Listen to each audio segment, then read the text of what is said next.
Those are the first three riffs, actually, sort of the introductory verse, or the A B of the verse, and then sort of the chorus of Thy Olde Birch Gibbet.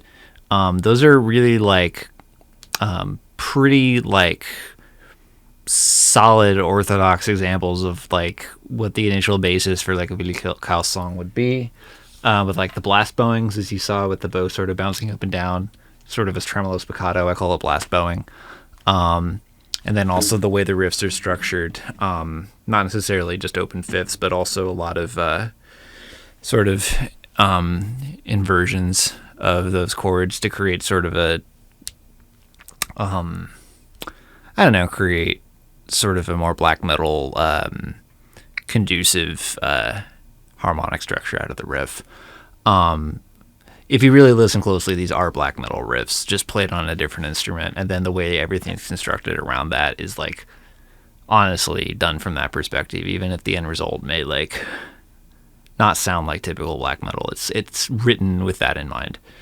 So those riffs that you saw became the foundation for a song, and it's kind of, I'm sorry if you thought I was smart, but I'm actually a bonehead who just starts with a riff like everyone else. So, that's sort of the technical, stylistic, structural foundation of a typical Hvile I Kaos song right there.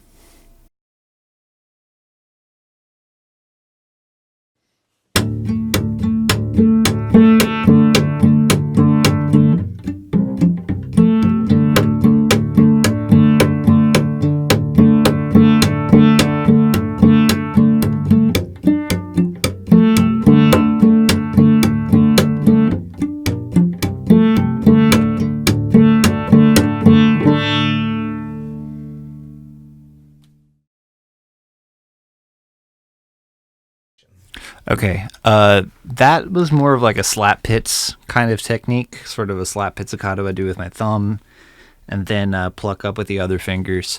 I have that in most of the current Hvile I Kaos catalog now in some capacity, insofar as creating a more percussive texture. I layer this with the acoustic guitar and the bass, and then maybe some beating on the instrument like that.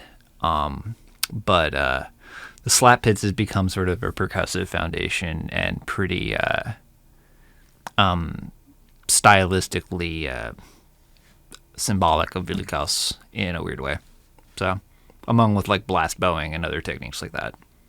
Stuff that I guess you could call the Kakophonix cello handbook. I don't know.